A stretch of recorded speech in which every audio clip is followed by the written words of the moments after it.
And tonight, how to pay to run the controversial streetcar. There's a new plan on the table tonight, and unlike previous plans, some say this one has a better chance of not using the money that you paid for public services. 9 on Your Side's Tom McKee is live with how this plan is different. Tom?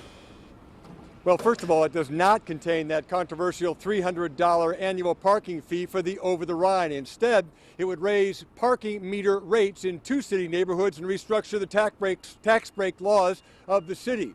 Add that into fares and advertising, and backers say that does the trick. We think it's a doable plan. That was the optimism of Councilmember Kevin Flynn Monday to the new plan that relies in part on people paying more at parking meters. A maximum rate in the central business district of $2.25 per hour, and in over the Rhine of $1.25 per hour. That's likely to cause frustration for citizens, as if the controversial project hasn't generated enough animosity since it was first proposed. Certainly you can understand many people still believe that the cart was put before the horse. There was no funding plan in place when the streetcar was going on. It goes to a limited area, only affects certain people. It might be, a toy for the rich and not for the regular citizens. How do you answer all these things when we're trying to cobble something together at the last minute, it looks like?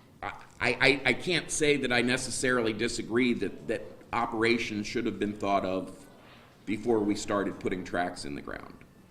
We weren't there. The tracks were in the ground already by the time we got on council.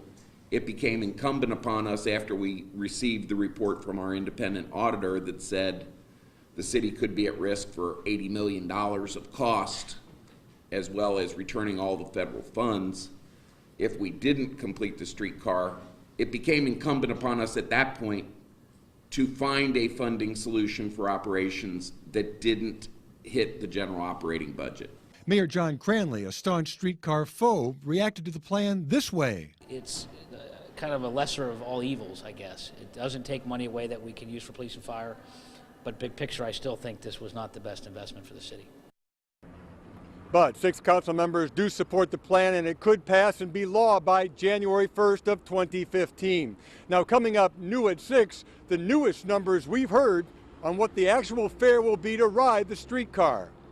Tom McKee, 9 on Your Side, live downtown.